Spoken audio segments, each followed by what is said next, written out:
তুমি এরকম করে কেন কথা বলছো? উনি তোমার মা হয়। উনি আমাদের বাড়িতে এতদিন পরে এসেছেন আর তুমি ওনাকে চলে যেতে বলছো? তোমার থেকে এরকম ব্যবহার আমি একদমই আশা করিনি।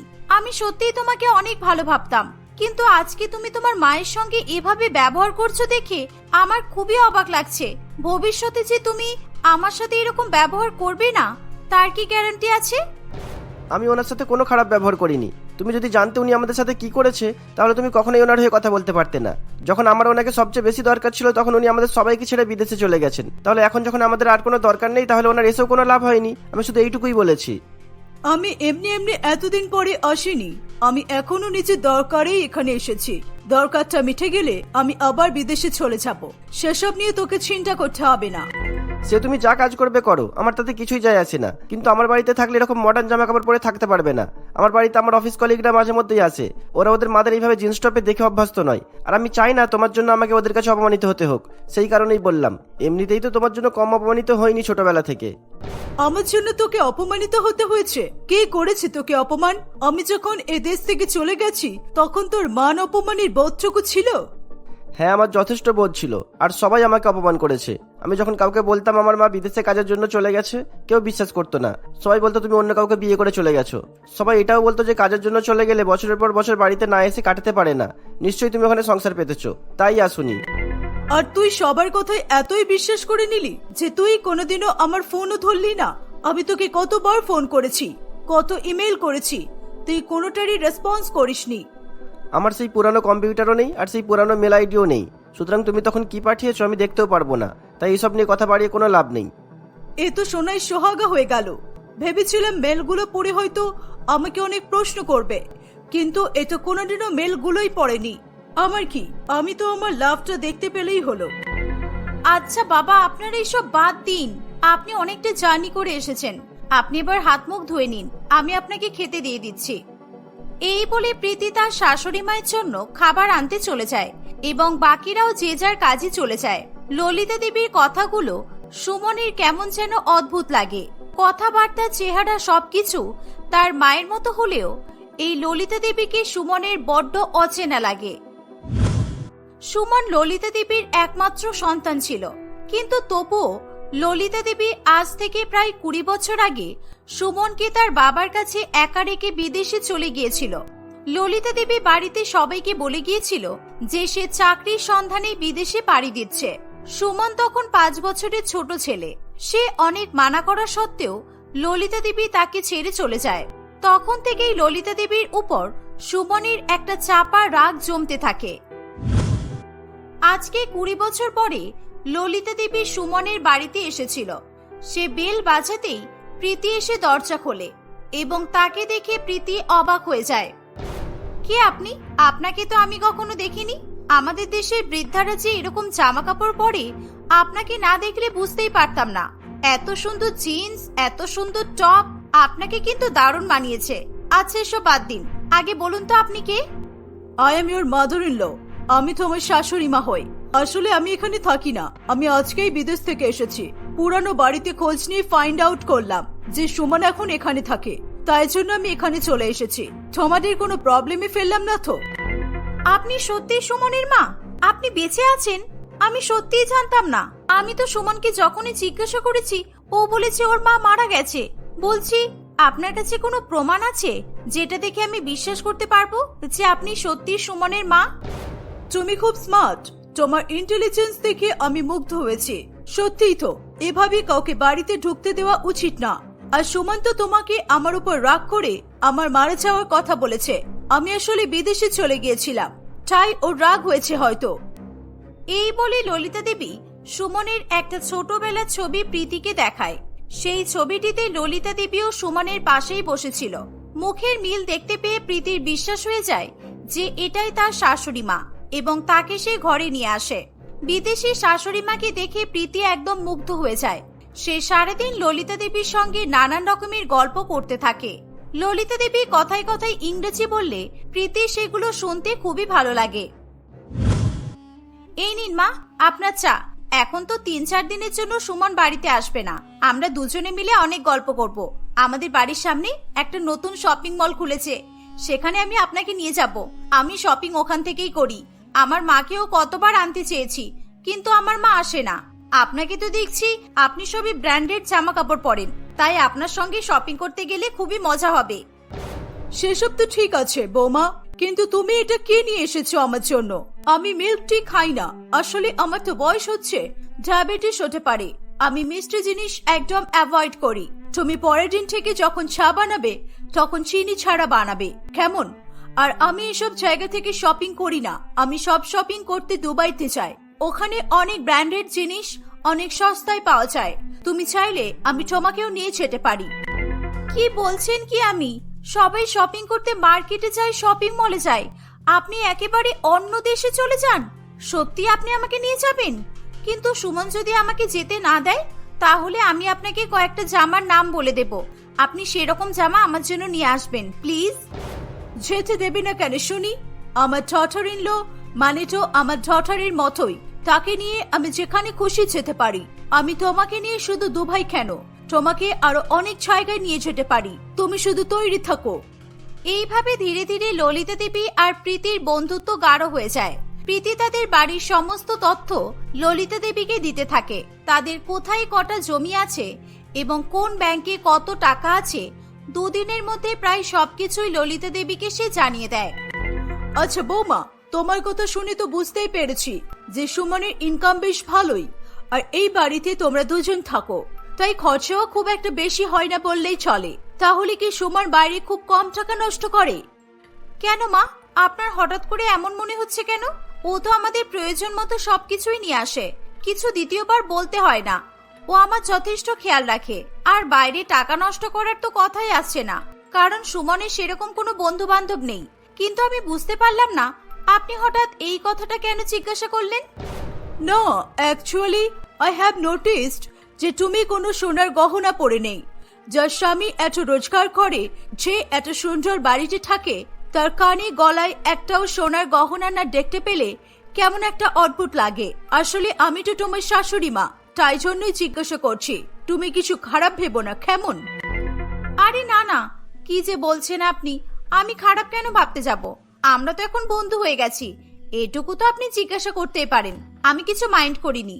আসলে আমরা বাড়িতে গহনা রাখা পছন্দ করি না। সুমন প্রত্যেক মাসে 3-4 দিন করে বাড়ির বাইরে থাকে, আর আমি বাড়িতে একা থাকি।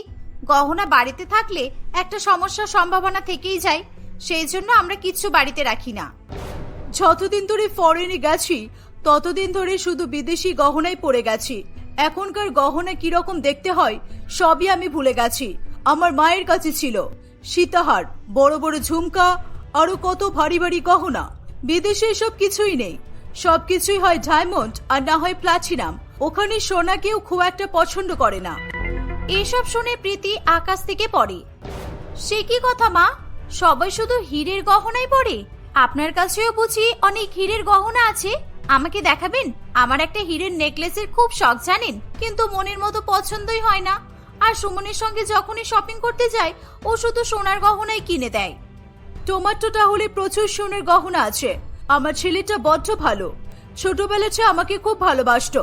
টিফিনের খরচের টাকা বাঁচিয়ে আমাকে একবার মেলা থেকে একটা ছোট্ট কানের ঝুল এনে দিয়েছিল। অনেকদিন এদেশের সোনা গহনা হাতে নিয়ে দেখিনি। আমি থাকতে থাকতে তুমি একদিন তোমার গহনাগুলো ব্যাংক থেকে আনতে পারবে? তাহলে একটু দেখতাম, আর দরকার হলে কয়েকটা ছবিও তুলে নিয়ে যাব।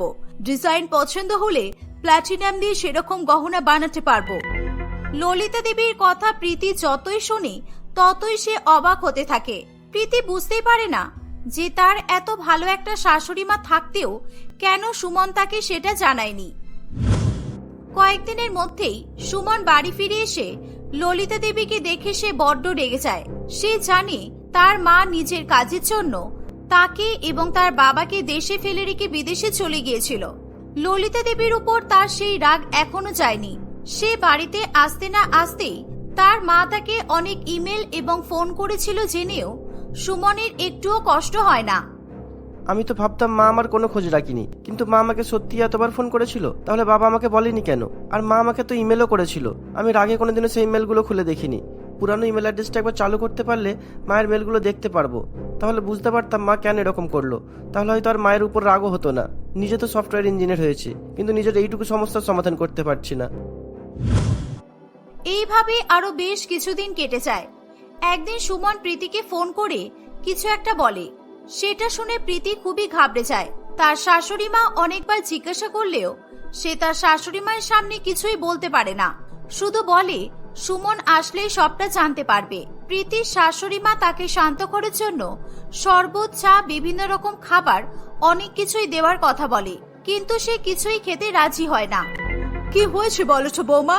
তুমি আজকে আমার বানানো কিছুই খেলে না, আমার সাথে ঠিকভাবে কথাও বলছো না। তোমার কি শরীর খারাপ লাগছে? তুমি আজকে বলেছিলে তোমার গহনাগুলো ব্যাংক থেকে এনে আমাকে দেখাবে, তুমি সেটাও করলে না। আমি বলেছিলাম তোমাদের বাড়ির দলিলগুলো আমাকে এনে দাও, আমি সমস্ত কিছু তোমার আর সুমনের নামে করে দিয়ে যাবো, তাও তুমি আনলে না। সুমনকে বললে ও কখনোই আমার নামে সম্পত্তি নিতে রাজি হবে না, তাই আমি তোমাকে বলেছিলাম। বুঝতে পারছি না হঠাৎ তোমার কি হলো। আমার শরীরটা খুবই খারাপ লাগছে আজকে, তাই আমি কোথাও যেতে পারলাম না। আপনি একটু ধৈর্য ধরে বসুন, আপনার ছেলে আসবে, ও আসলেই আপনি সব জানতে পারবেন। প্লিজ আমাকে একটু একা ছেড়ে দিন। ললিতা দেবী সেখান থেকে চলে যায়। সে কিছুতেই বুঝতে পারে না হঠাৎ প্রীতি কেন এরকম ব্যবহার করছে। সুমন কিছুক্ষণ পর বাড়িতে আসে, তার সঙ্গে 2-4 জন পুলিশ অফিসারও ছিল। ললিতা দেবী কিছুই বুঝতে পারে না যে কি হচ্ছে, কিন্তু তার চোখ মুখ দেখে বোঝা যায় যে সে খুব ভয় পাচ্ছে। এসব কি? তুই বাড়িতে পুলিশ এনেছিস কেন? কিছু হয়েছে? বৌমাকে তো সকাল থেকে জিজ্ঞাসা করছি, কিছুই তো বলছে না। একদম নাটক করতে হবে না, আমি আমার পুরনো ইমেলগুলো ঘেটে সব জানতে পেরেছি। তুমি আমার মা নাও, তুমি আমার মায়ের যমজ বোন। তোমার নাম ললিতাও নয়, তোমার নাম হচ্ছে নিকিতা। মা আমাকে সব সময় বলতো তোর একটা মাসি আছে, কিন্তু কোনোদিনও দেখা করায়নি, আর আমি কারণও জানতে চাইনি। তারপর তো মা ছেড়ে চলেই গেল। এসব তুমি কি বলছো সুমন? আমি তো কিছুই বুঝতে পারছি না। তুমি সকালবেলা ফোন করে বললে যে শাশুড়ি মা কিছু দিলে সেগুলো না খেতে, আমি তো সেই মতোই কাজ করেছি, কিন্তু এখন তুমি বলছো এটা তোমার মা নয়। হ্যাঁ, এটা আমার মা নয়। মা আমাকে ইমেল করে বলেছিল যে এই মহিলা নিজের সমস্ত রকম খারাপ কাজ করে, আর সেই কারণেই মায়ের সঙ্গে বাবার ডিভোর্স হয়েছে। আর সেই কথা আমাকে মা না জানিয়ে, কষ্ট না দিয়ে বিদেশে চলে যাই। সেখানে গিয়ে ওই মহিলা আমার মাকে শান্তিতে থাকতে দেয়নি, ক্রমাগত বিরক্ত করে গেছে। সবাই মাকে কত ঘৃণা করে সেসব বলে মাকে মানসিকভাবে অসুস্থ করে মেরেই ফেলেছে। এখন আবার আমাদের কাছে ফিরে এসেছে সম্পত্তির লোভে শুধুমাত্র। এসব তুই কি বলছিস বাবা? নিজের মাকে কেউ এরকম ভাবে বলে?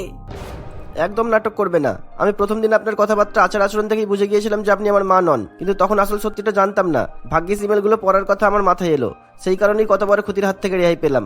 মা আমাদের কাছে না থাকলেও মায়ের পাঠানো ইমেলগুলো আজ আমাদের বাঁচিয়ে দিল। এনাকে নিয়ে যান ইন্সপেক্টর। সমস্ত প্রমাণ সমেত ইন্সপেক্টর নিকিতাকে জেলে নিয়ে চলে যায়। সুমন এবং প্রীতি আবার আগের মতো হাসি খুশি বসবাস করতে থাকে। একদিন সুলেখা এবং তার প্রতিবেশী মনিকা ছাদে দাঁড়িয়ে গল্প করে। মনিকা সুলেখাকে এমন এমন প্রশ্ন করতে শুরু করে যেগুলোর উত্তর দিতে সুলেখা একদমই পছন্দ করে না। তুমি সারাক্ষণ ছাদে কি করো গো? তোমাকে কি ওরা ঘরে থাকার জায়গা দেয়নি? সত্যি করে বলো তো, তোমার সঙ্গে কি অজয়ের জোর করে বিয়ে দেওয়া হয়েছে? জোর করে বিয়ে দেওয়া হবে কেন? আমাকে দেখে মনে হয় আমাকে কেউ জোর করে বিয়ে দিতে পারবে বলে, কিন্তু তোমার হঠাৎ এরকম মনে হওয়ার কারণ কি? তোমাকে বেশিরভাগ সময়টাই তো ছাদে দেখি, কখনো কখনো তোমাদের বাড়িতে গেলে দেখি মাসিমা রান্না করছে। 2-1বার লক্ষ্য করেও দেখেছি খাবার টেবিলে ওরা দুজন খেতে বসলে তুমি ওদের সঙ্গে বসে খাও না, তাই মনে হলো আর কি। বাবা, আমার শ্বশুর বাড়িতে যদি কোনো সাবজেক্ট হতো তাহলে তো তুমি সেই সাবজেক্টে 100তে 100 পেতে। আমি সারাক্ষণ ছাদেই থাকি কারণ আমার ছাদেই রান্নাঘর। ওই নিচের রান্নাঘরটা আমি ব্যবহার করি না, আমি মাছ মাংস খাই না তো তাই। মাছ মাংস খাও না বলে এই বয়স্ক শাশুড়ি মাটাকে তুমি এখনো এইভাবে রান্না করিয়ে যাচ্ছ? এগুলো বড্ড খারাপ জানো তো, আমার মাসিমাটার জন্য বড্ড খারাপ লাগছে। এ বাবা, তুমি আগে বলবে তো তোমার খারাপ লাগে, তাহলে মাকে রান্না করতে বারণ করে দিতাম। এখন মায়ের সব রান্না হয়ে গেছে, তুমি এখন বলছো তোমার খারাপ লাগে? আমার খারাপ লাগে বলেছি বলে তুমি মাসিমাকে রান্না করে দেবে বলছো? সত্যি? কেন? আমি কেন করতে যাব? আমার তো খারাপ লাগে না। তোমার যখন খারাপ লাগে তুমি রান্না করে দেবে। কাল থেকে তাহলে চলে এসো সকাল 9টার মধ্যে। অজয় আবার খেয়ে দিয়ে অফিসে যায়, তাই তাড়াতাড়ি চলে এসো কিন্তু। সুলেখার কথা শুনে মনিকা রাগ করে সেখান থেকে চলে যায়। সেই দিনের পর সুলেখার এই ছাদে রান্না করা নিয়ে মনিকা আর কোনো কথাই বলে না। এভাবে আরো বেশ কয়েকদিন কাটে। হঠাৎ করে খুব বৃষ্টি শুরু হয়ে গেলে সুলেখার ছাদের রান্নাঘর জলে ভেসে যায়। সে কোনো রান্নাই করে উঠতে পারে না, তাও সে নিচের রান্নাঘরে রান্না করতে চায় না। এত বৃষ্টি পড়ছে তবুও সুলেখা নিচে নামছে না দেখে তার স্বামী অজয় ছাদে উঠে আসে। তুমি তো বলেছিলে রান্নাঘরটা ছাদে করে দিতে, সেটাই করে দিয়েছি। তুমি যে পুরোপুরি ভাবে ছাদে থাকতে শুরু করে দেবে এটা তো ভাবিনি। তাড়াতাড়ি এবার নিচে চলো। না না, আমি এখন নিচে যেতে পারবো না। আগে কিছু একটা খেয়ে নি, তারপর নিচে যাব। তোমরা চিন্তা করো না, আমার কোনো অসুবিধা হচ্ছে না। এই বৃষ্টির মধ্যে তুমি রান্না করবে কিভাবে? চারিদিক থেকে তো জল পড়ছে। তুমি নিচে চলো, আজকে না হয় নিচে রান্নাঘরে রান্না করে নিও। এরকম প্রতিকূল পরিস্থিতি না হলে তো তোমাকে জোর করতাম না। না না, তোমাদের এই প্রাণী হত্যার রঙ্গমঞ্চে আমি রান্না করতে যাব না। আমি তো বলেছিলাম আমাকে আলাদা করে একটা রান্নাঘর বানিয়ে দাও। তোমরা মা ছেলে মিলে আমাকে ছাদেই পাঠিয়ে দিলে, তাহলে আমি এখন ছাদেই থাকি। আমাকে নিয়ে তোমরা বেকার চিন্তা করছো কেন? এই বলে সুলেখা বৃষ্টিতে ভিজে ভিজেই রান্না করতে থাকে। সুলেখা বরাবরই ভীষণ পিটপিটে প্রকৃতির ছিল। ঘর, রান্নাঘর, বাথরুম সবসময় একদম চকচকে পরিষ্কার না হলে সুলেখা তেলে বেগুনে জ্বলে উঠত। ঘরে একটা জামা ভাঁজ না হয়ে পড়ে থাকলে সুলেখা তার বাড়ির লোকের উপর চিৎকার করতে থাকে। বাথরুমে যদি একটা সাবানের টুকরো কিংবা একটা চুলও পড়ে থাকে তাহলে সুলেখা একেবারে সারা বাড়ি মাথায় করে। সব থেকে বেশি তার অপছন্দ রান্নাঘর নোংরা রাখা। আসলে সুলেখা শুরু থেকেই একেবারে নিরামিষাশী ছিল। মাছ মাংসের ছোঁয়া তো দূর, সামান্য একটা পেঁয়াজের টুকরো তার খাবারে পড়ে গেলেও সেই খাবারটা সে মুখে তোলে না। সুলেখার কয়েকদিন আগেই বিয়ে হয়েছিল। বিয়ে করে আসতেই তার জগৎটা একেবারে যেন পাল্টে যায়। একদিন সকালবেলা, কি এই কাদা জুতো পরে তুমি রান্নাঘরে ঢুকে এলে যে? তোমার কি কোনো বুদ্ধি জ্ঞান নেই? বাইরে বৃষ্টি হচ্ছে, কাদা হবে, এটাই স্বাভাবিক। তুমি যখন বাইরে বেরিয়েছিলে তাহলে পাটা ধুয়ে রান্নাঘরে এলে না কেন? আচ্ছা বাবা, ভুল হয়ে গেছে, আমি এখনই পরিষ্কার করে দিচ্ছি। এবার যেটা বলতে এসেছিলাম সেটাই বলি। এই যে এই ডিমগুলো নাও। আমি আমাদের অফিসে সবাইকে বলেছি আজ সবার জন্য ডিমের কারি নিয়ে যাব। আমার মা খুব ভালো ডিমের কারি বানায় তাই। তাহলে তুমি আমাকে কেন দিচ্ছ? মাকে দাও। কার না কার কোলে সন্তান নিয়ে এসে ওনারা এখন ফুর্তি করবেন? ছি ছি, এসব হত্যা লীলা আমি নিজের চোখে দেখতে পারবো না। মাকে কিভাবে দেবো? মা কি এখানে আছে? তুমি জানো না মা মাসির বাড়ি ঘুরতে গেছে? আর আমার তো এমনিও মনে ছিল না যে মা বাড়িতে নেই। আমি আমার বন্ধুদের বলে দিয়েছি আজ দুপুরের লাঞ্চটা আমি নিয়ে যাব। এখন যদি না নিয়ে যাই তাহলে ওরা কি খাবে বলো তো? তুমি এখন আমাকে দিয়েই রান্না করাবে? এটা আমার পক্ষে সম্ভব নয়। তুমি বাইরে থেকে খাবার কিনে নিয়ে যাও, দরকার হলে বলো, আমি টাকা দিচ্ছি। কিন্তু এই ডিম রান্না করতে আমি পারবো না। এই বলে সুলেখা সেখান থেকে চলে যায়। বন্ধুদের কাছে সম্মানহানি হবে এই ভেবে অজয় নিজেই ডিম রান্না করতে বসে পড়ে। কিন্তু সে একেবারেই রান্না করতে জানতো না, তাই সে তার মা রীনা দেবীকে বারবার ফোন করে ডিম রান্না করার পদ্ধতি জিজ্ঞাসা করতে থাকে। কিছুক্ষণের মধ্যে সে নিজে রান্না করা ডিমের তরকারি নিয়ে সেখান থেকে চলে যায়। বাবা, বাঁচা গেছে। সারা বাড়িতে দুজন লোক আমিষ খাবে, আর তার জন্য প্রত্যেক দিন এত এত ডিম মাংস আনবে যেন বাড়িতে কোনো অনুষ্ঠান লেগেছে। যাই গিয়ে রান্নাঘরের অবস্থাটা দেখি। সব গুছিয়ে আবার নিজের জন্য রান্নাটাও তো বসাতে হবে। এই বলে সুলেখা রান্নাঘরে যায়। রান্নাঘরে যেতেই তার মাথায় হাত পড়ে। চারিদিকে ডিমের খোসা ছড়িয়েছিল, কোথাও পেঁয়াজ পড়ে আছে, আবার কোথাও ডিমের কুসুম পড়ে আছে। বাসনপত্র চারিদিকে ওলটপালট করা। ঘরটা দেখে মনে হচ্ছে যেন একটু আগেই এখান থেকে সাইক্লোন বয়ে গেছে। সুলেখা কিছু রান্না না করে চুপচাপ নিজের ঘরে চলে যায়। সে সারাদিন একইভাবে না খেয়ে বসে থাকে। সন্ধ্যাবেলা তার স্বামী অফিস থেকে বাড়িতে ফিরলেই সে অশান্তি শুরু করে। আচ্ছা, তুমি কি চাও? আমি এই বাড়ি থেকে চলে যাই? তাহলে তুমি সেটা সোজাসুজি আমাকে বলে দাও। ভনিতা করে কথা বলা আমার পছন্দ নয়। তোমার যদি মনে হয় তুমি আমাকে অপছন্দ করো তাহলে এক্ষুনি বলে দাও। আমি আবার কি করলাম সুলেখা? তোমাকে তো আমি ডিম রান্না করতে দিইনি। আমি মাকে জিজ্ঞাসা করে সব নিজে নিজেই করে নিয়েছি। তাহলে তুমি কি প্লিজ আমাকে একটু বুঝিয়ে বলবে আমার ভুলটা কোথায়? রান্না করার পরে রান্নাঘরের অবস্থাটা দেখেছিলে? ওই রান্নাঘরে রান্না করা যায়? অত ডিমের খোসা, ডিমের কুসুম এসব পরিষ্কার করে তারপরে আমি নিজের জন্য নিরামিষ রান্না করতাম। এই কারণেই আমি রান্না করিনি। তার মানে তুমি সকাল থেকে কিচ্ছু খাওনি আর রান্নাঘরে পরিষ্কারও করোনি? তাহলে ওগুলো কি সব আমাকেই করতে হবে? হ্যাঁ, তোমাকেই করতে হবে। নিজে নোংরা করেছো, নিজে পরিষ্কার করবে না তো কে করবে? আর কাল থেকে আমি তোমাদের রান্নাঘরে রান্না করব না, এই আমি বলে দিলাম। আমার জন্য হয় অন্য রান্নাঘরের ব্যবস্থা করো, আর না হলে আমাকে বলে দাও আমি বাপের বাড়িতে চলে যাচ্ছি। কিছু হলেই বলবে শুধু বাপের বাড়ি চলে যাচ্ছি। এবার বুঝতে পারছি কেন ওর বাবা মা ওকে বিয়ে দেওয়ার জন্য পাগল হয়ে উঠেছিল। এরকম মেয়ে বাড়িতে থাকলে বাবা মার হাল তো খারাপ হবেই। আমি এত পিটপিটে মানুষ দেখেছি, কিন্তু ওর মতো একটাও দেখিনি।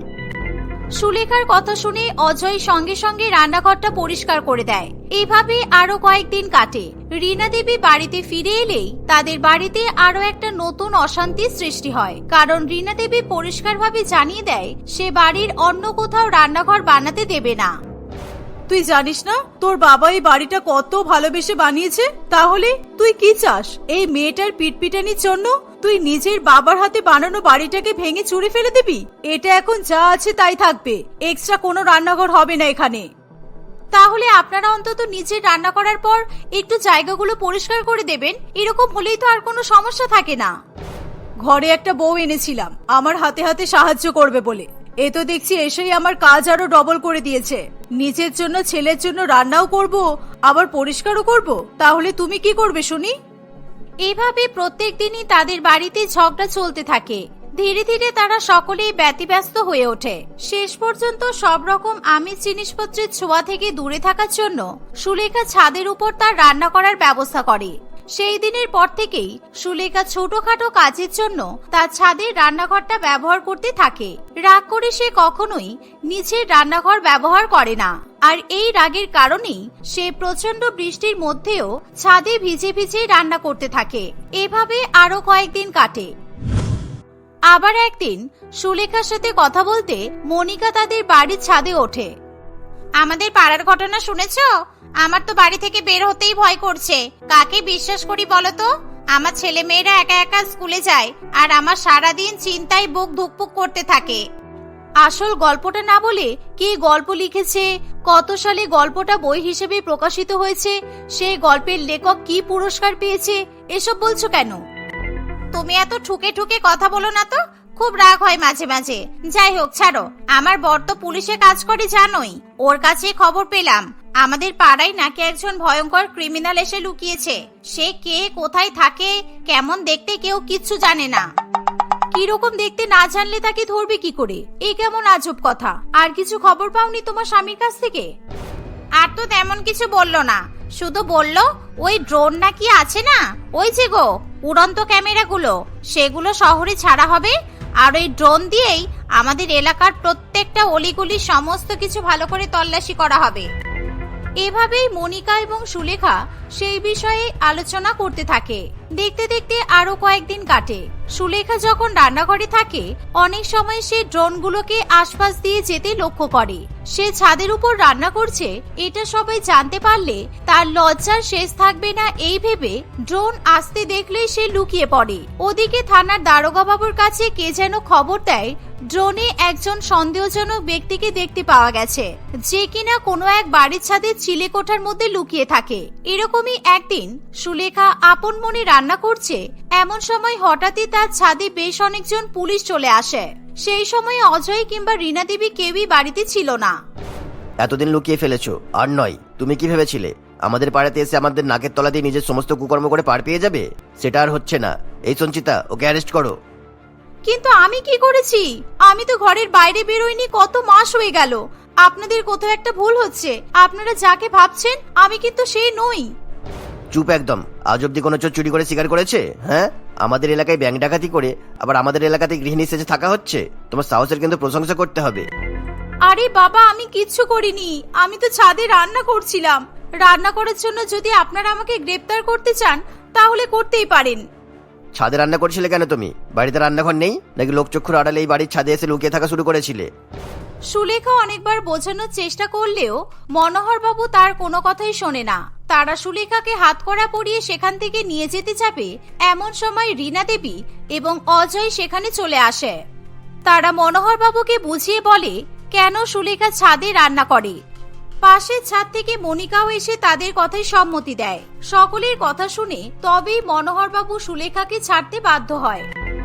আপনাদেরও বলি হারি, এই ঝড় জল বৃষ্টির মধ্যে একটা মেয়ে ছাদের উপরে বসে রান্না করছে, আপনারা তাকে জোর করে নিচে নিয়ে যেতে পারছেন না?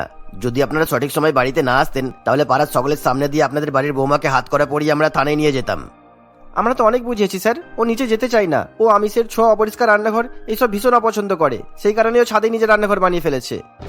দেখো মা, তোমার রাগ হয়েছে কেন আমি জানি না, তবে এই এলাকায় কিন্তু একজন দাগী আসামি এখনো ঘুরছে। এইভাবে একা ছাদের উপরে থেকে রান্না করলে ও কিন্তু তোমার ক্ষতি করে দিতে পারে। তুমি নিচে রান্নার ব্যবস্থা করো, তবে শুধু এখনকার জন্য নয়, পুরোপুরি ভাবে। এই সমস্ত ঘটনার পর সুলেখা আর জেদ করে থাকে না। সে অযথা সবার উপর রাগ করার জন্য সবার কাছে ক্ষমা চেয়ে নেয়। রীনা দেবীও বাড়িতে আর একটা রান্নাঘর তৈরি করার অনুমতি দেয়। তারপর থেকে সুলেখাকে আর কখনোই ছাদের রান্নাঘর ব্যবহার করতে হয় না।